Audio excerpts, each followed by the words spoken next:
मेज़बान इज़न और मैं मुल्की बहक के कशाफ से पेश किए जाने वाले अपने प्रोग्राम स्काईलैंड में अपने चाहने वालों को खुश आमदीद कहती हूँ। प्यारे नाज़रीन और सामीन, आज इस प्रोग्राम में एक ऐसे मशहूर शख्सियत को मदऊ किया गया है जो कभी एक नहायत हसीन चेहरा थी। आए आज हम इनसे मुलाकात करते हैं और उनकी कहानी उन्हीं की ज़ुबान से सुनते हैं। अस्सलाम वालेकुम तमीम जी, मैं आपको अपने प्रोग्राम में खुश आमदीद कहती हूँ। क्या हाल चाल है आपके? अरे क्या पूछते हैं, मेरा हाल तो बेहाल है और खुशामदीद कैसा? जी, आपकी हालत देख कर वाकई ही बहुत ज़्यादा अफसोस हो रहा है। जी बिल्कुल, बस वक्त की बात है। अगर आप इस हालत तक पहुंचे कैसे, हम सब ये जानने के लिए बहुत बेचैन हैं। जरा आज हमें अपनी दास्तान तो सुनाए। कैसी दास्तान? मेरा साफ सुथरा वजूद तो अब जैसे बूंदी बिसरी याद बन कर रह गया है। आप इसकी वजह किसको ठहराती हैं? मेरी हालत कभी ऐसे ना थी जैसे कि इस वक्त नजर आ रही है। मैं 2 साल पहले वजूद में आई, मेरे ऊपर जिंदगी रिक्साती। जिम्मेदार किसको ठहराती हैं? इंसानों ने दरख्त काट कर मेरी खूबसूरती को ख़त्म कर दिया।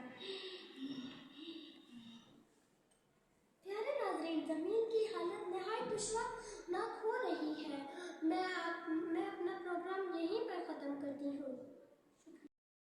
आपकी मेज़बान एलियन और मैं मुल्की बहक के कशाफ से पेश किए जाने वाले अपने प्रोग्राम स्काईलैंड में अपने चाहने वालों को खुश आमदीद कहती हूँ। प्यारे नाज़रीन और सामीन, आज एक ऐसी मशहूर मारूफ शख्सियत को मदऊ किया गया है जो कि कभी एक हसीन सैयारा थी। आइए आज उनसे मुलाकात करते हैं और उनकी कहानी इन्हीं की ज़ुबान सुनते हैं। अस्सलाम वालेकुम ज़मीन जी, क्या हाल है आपके? अरे क्या पूछते हो, मेरा हाल तो बेहाल है और खुश आमदीद कैसा?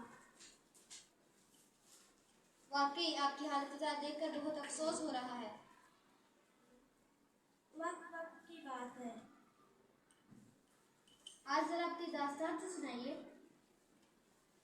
कैसी दास्तान? मेरा साफ सुथरा वजूद तो इंसानों ने तबाह कर दिया। कभी मैं भी हसीन से आया थी। आप अपनी इस हालत का जिम्मेदार सिर्फ इंसानों को ठहराती हैं?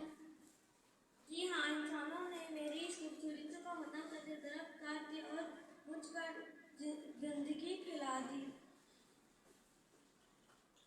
प्यारे नाज़रीन और सामीन, ज़मीन की इस हालत के बारे में यही अपने मैं प्रोग्राम का इख्तिताम करती हूँ और जाते जाते ज़मीन के बादशाह से ये सवाल पूछना चाहती हूँ कि उनकी इस हालत का जिम्मेदार कौन है। खुदारा ख्वाब गफलत से बेदार हो, अपने सोए हुए ज़मीर को जगाएं और अपनी धरती माँ को बचाने के लिए कुछ करें। कहीं ऐसा ना हो कि बहुत देर हो जाए।